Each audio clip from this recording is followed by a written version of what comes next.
하나님께서 오늘 우리에게 주신 말씀은 다니엘서 1장 우리 8절에서 9절 말씀입니다.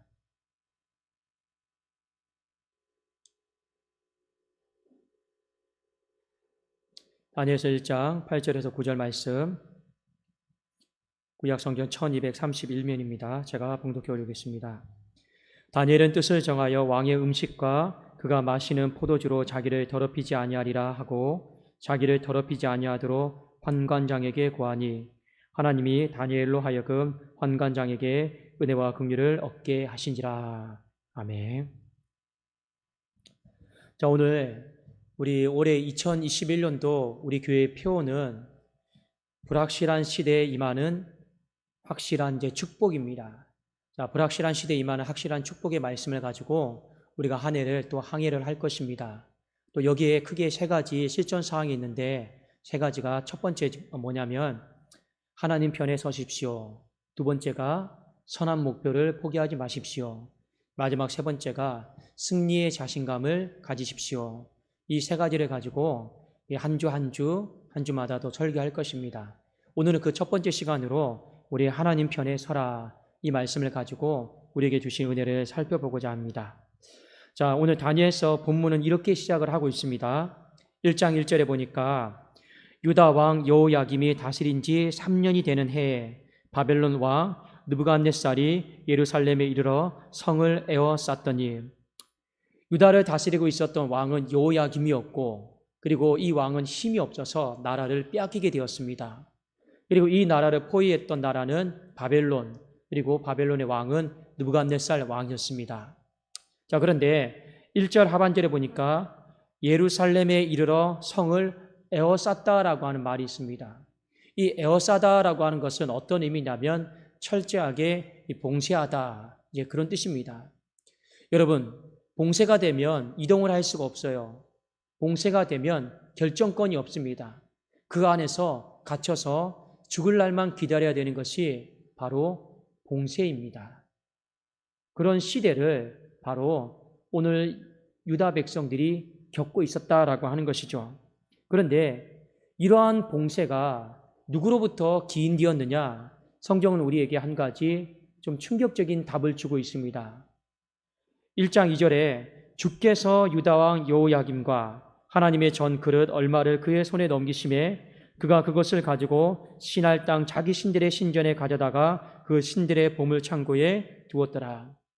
이러한 철저한 봉쇄가 다름 아니 바로 주께서, 이 주라고 하는 말은 히브리 단어로 아도나이입니다. 이 아도나이가 우리 한국식 발음으로 하면 여호와예요.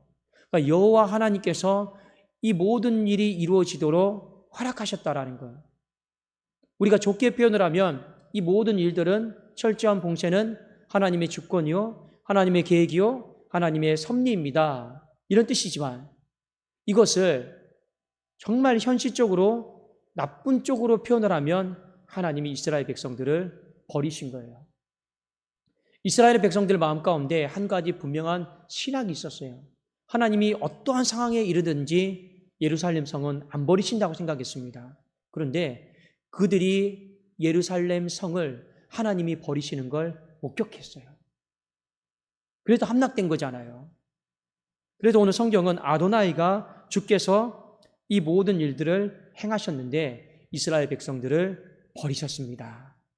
1절과 2절에 보면 그 당시에 유다 백성들의 상황이 얼마나 처참했는가, 얼마나 힘들었을까를요, 여러분 보셔야 됩니다.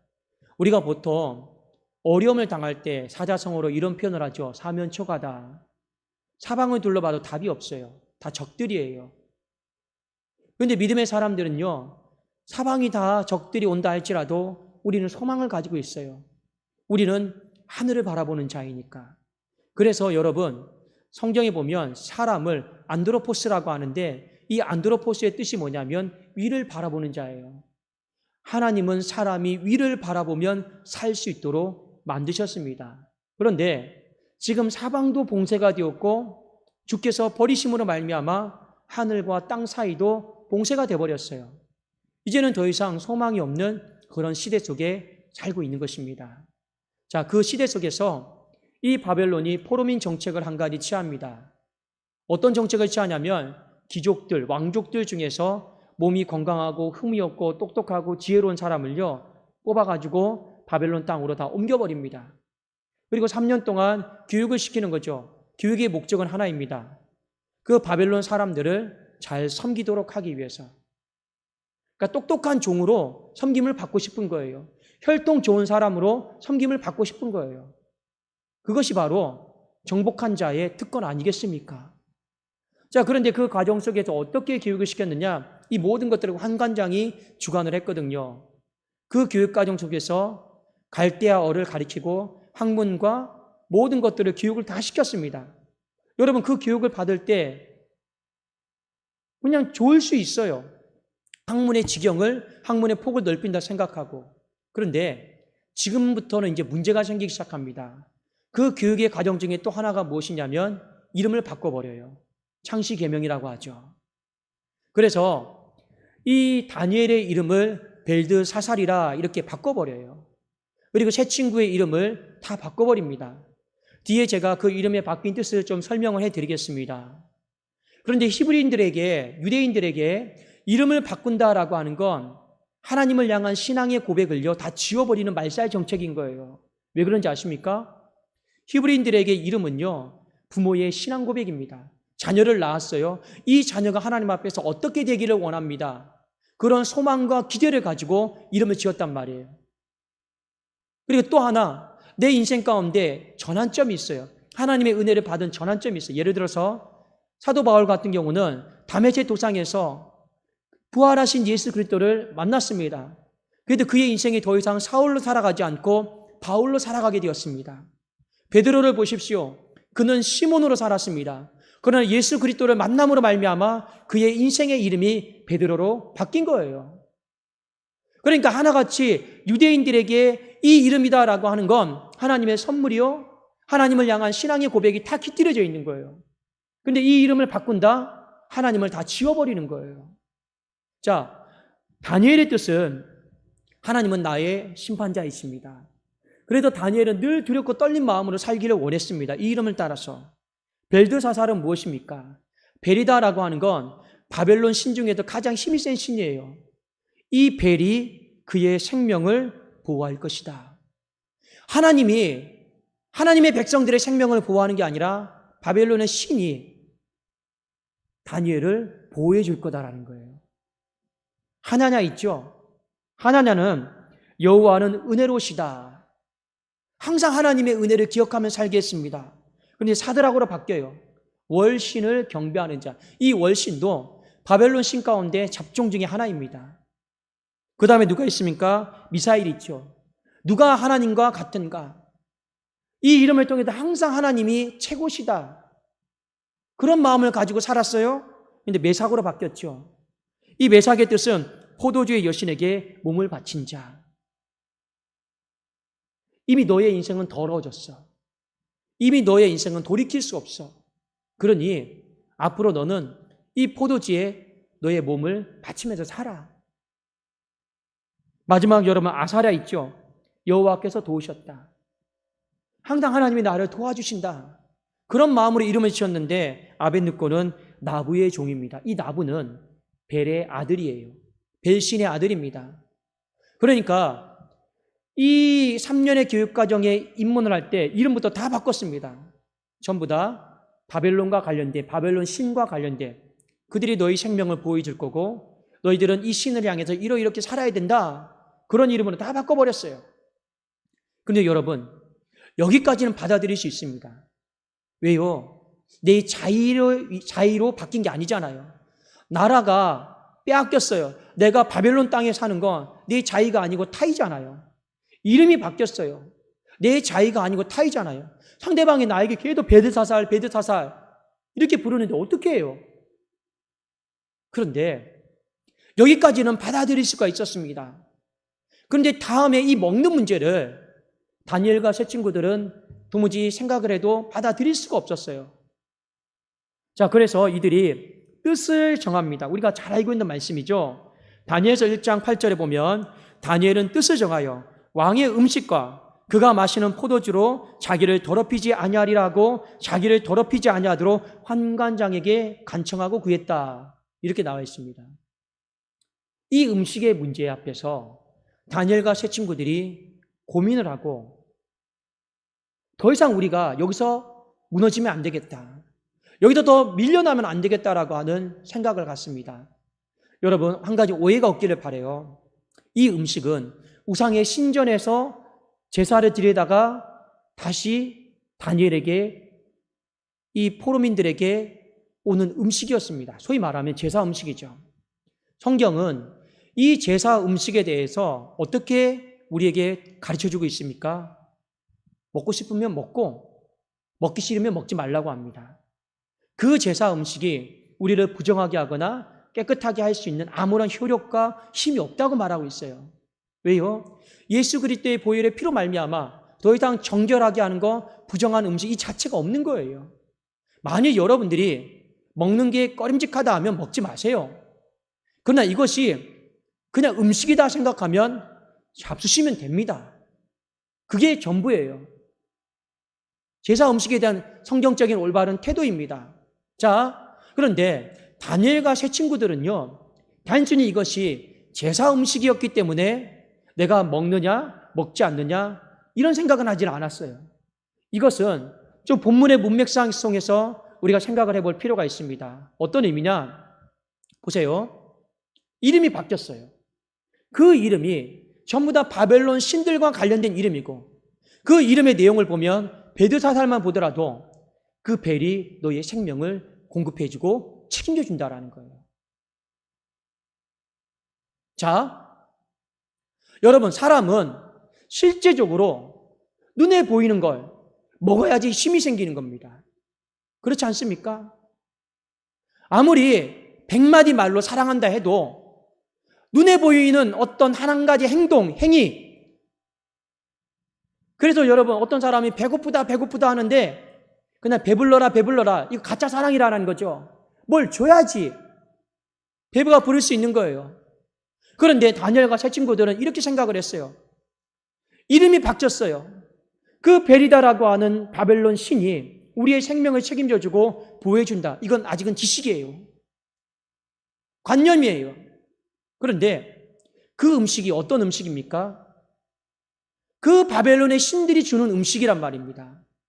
그걸 먹으면 내가 원하든 원치 않든 내가 힘이 생겨요. 먹었으니까. 그렇지 않습니까?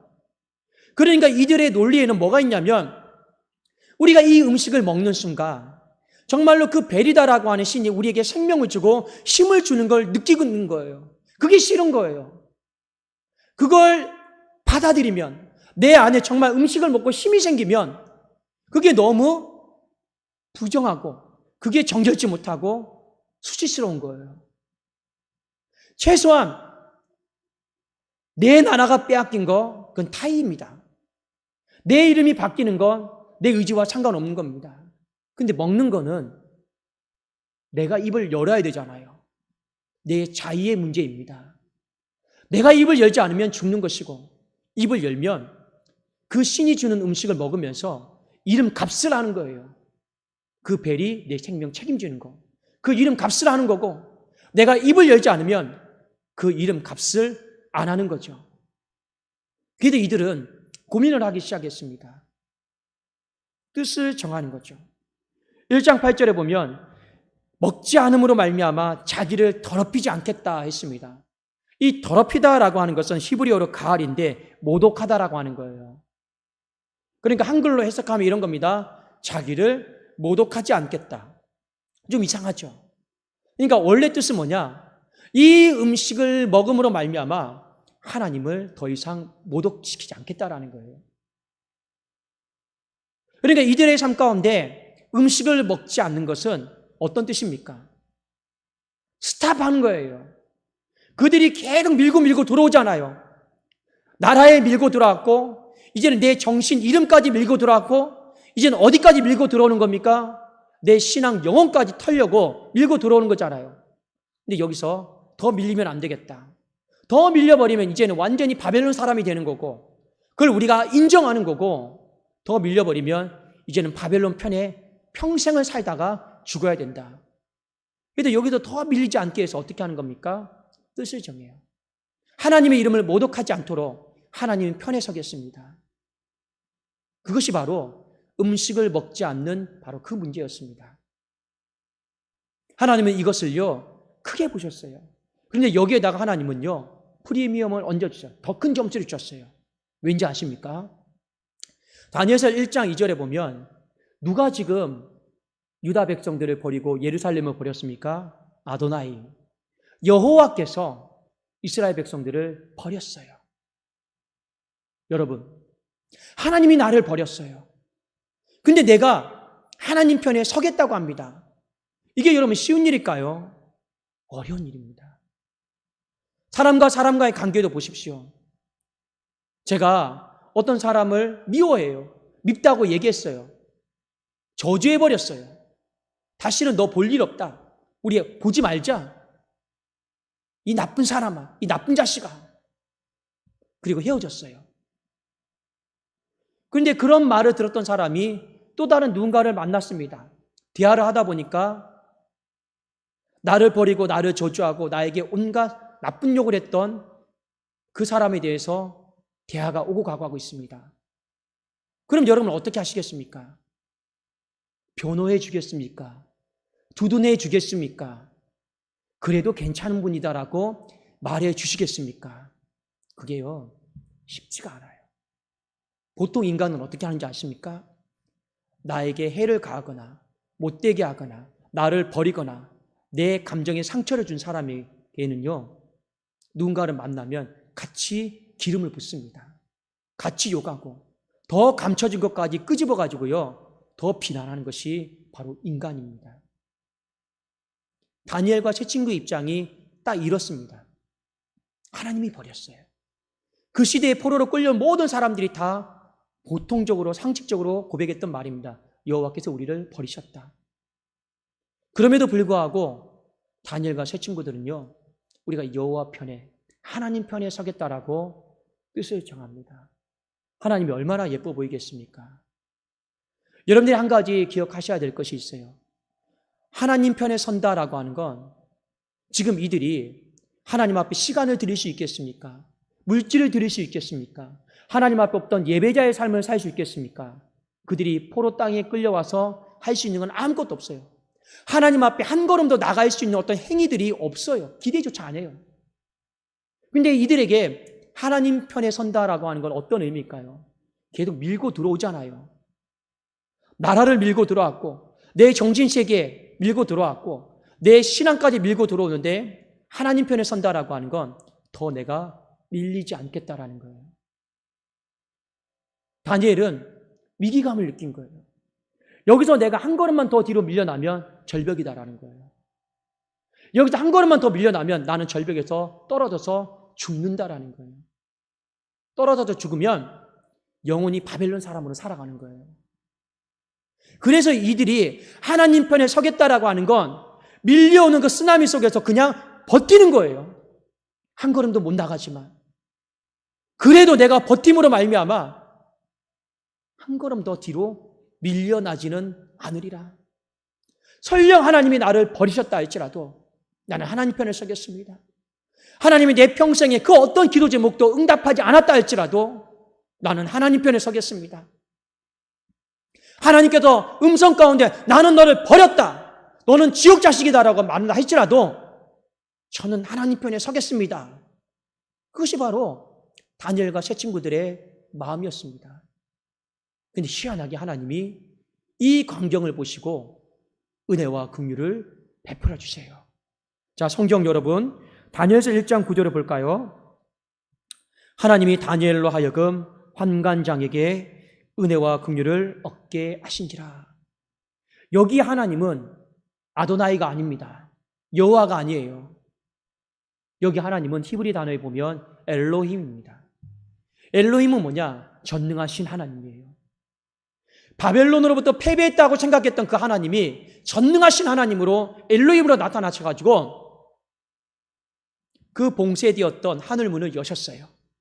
그리고 은혜를 부어주셨어요. 긍휼을 부어주신 거예요. 왜요? 버렸다고 생각했음에도 불구하고 하나님 편에 섰기 때문에, 더 이상 밀리지 않겠다라고 하나님 앞에 결단했기 때문에 그렇습니다. 여러분, 은혜와 긍휼은 이들에게 있어서 굉장히 중요한 것입니다. 우리 표어처럼 바벨론 시대는 불확실한 시대예요. 불러요. 야, 춤춰봐. 시편에 나오는 거예요. 춤 못 추네? 너 나가 죽어. 야, 수금 타봐. 노래 불러봐. 완전 놀이기였어요. 인생의 앞날을 알 수 없는 시대가 바벨론 시대였습니다. 여러분, 역사에 보면 이 느부갓네살 왕이 얼마나 잔인한지 몰라요. 정복전쟁을 하면서 얼마나 많은 사람을 죽였으면 이 역사책에 보면 그 피가요, 허리까지 찼다고 나와 있어요. 그렇게 악한 왕입니다.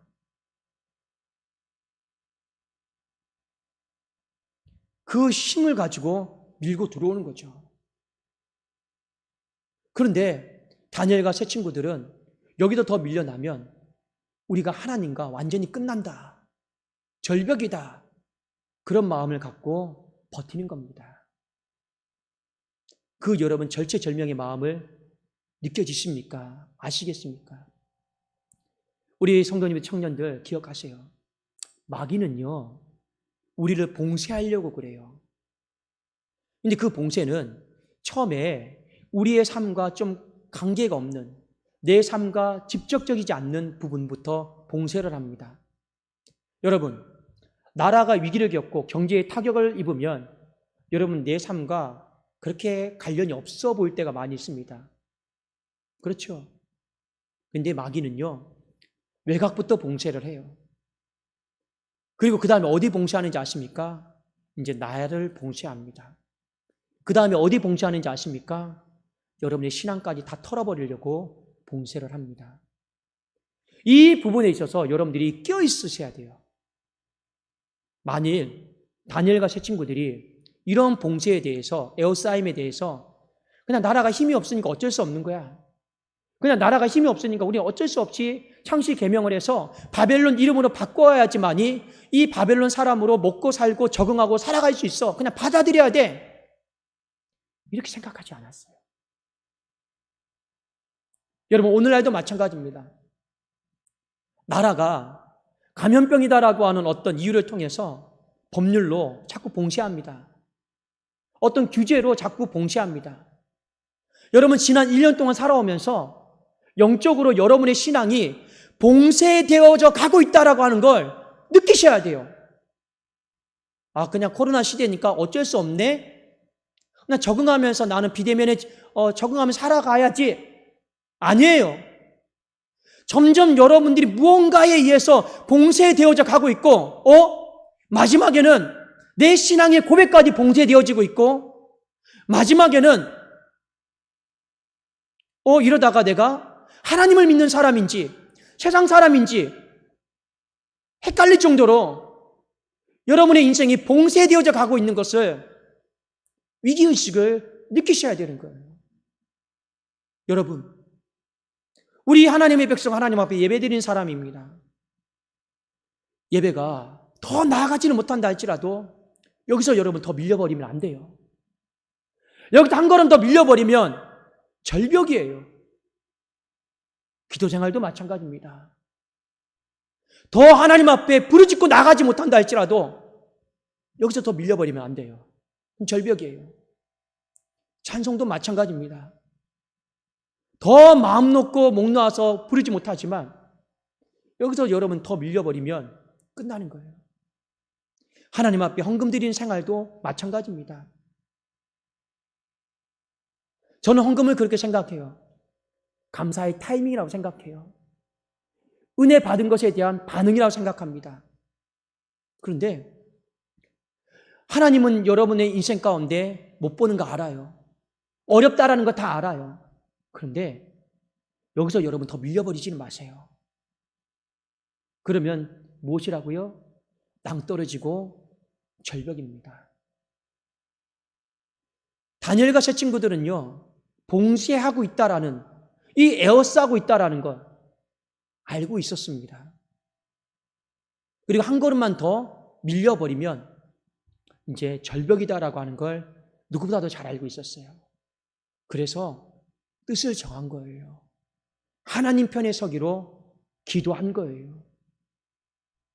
어려움의 시대에 하나님 앞에 무엇을 더 드리겠습니까? 포로가 무슨 돈이 있겠습니까? 무슨 시간이, 내 시간이 있겠습니까? 그런데 이들은 내가 하나님 앞에 한 걸음 더 나아가지 못한다 할지라도 지금 여기서 더 밀리지는 않겠다.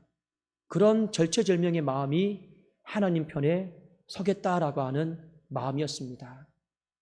그 마음을 가지니까 불확실한 시대에 은혜를 주세요. 그 마음을 가지니까 불확실한 시대에 긍휼을 베풀어 주십니다. 여러분 기억하십시오. 우리는요, 은혜 아니면 못 살아갑니다. 우리는 하나님께서 긍휼 베풀어 주지 않으면 못 살아가요. 저도 그래서 목회할 때마다 하나님 앞에 은혜를 구해요. 매일같이 불쌍히 여겨달라고 하나님 앞에 간구하고 있습니다. 왜요? 은혜 아니면 못 삽니다. 정말로 하나님 앞에 긍휼 받지 못하면 못 살기 때문에 그렇습니다. 근데 하나님이 은혜 주시고 하나님이 긍휼을 베풀어 주시면 이 불확실한 시대에, 내일이 없는 시대에 우리는 넉넉히 이기고 감당할 수가 있다라는 거예요. 우리가 2021년 신년도 감사주일로 하나님 앞에 예배드립니다. 시대는 불확실해요. 하나님이 여러분들에게 은혜 주시기를 원합니다. 하나님이 여러분들에게 긍휼 베풀어 주시기를 원합니다. 그 은혜와 긍휼을 가지고요, 이 불확실한 시대를 잘 살아가십시오.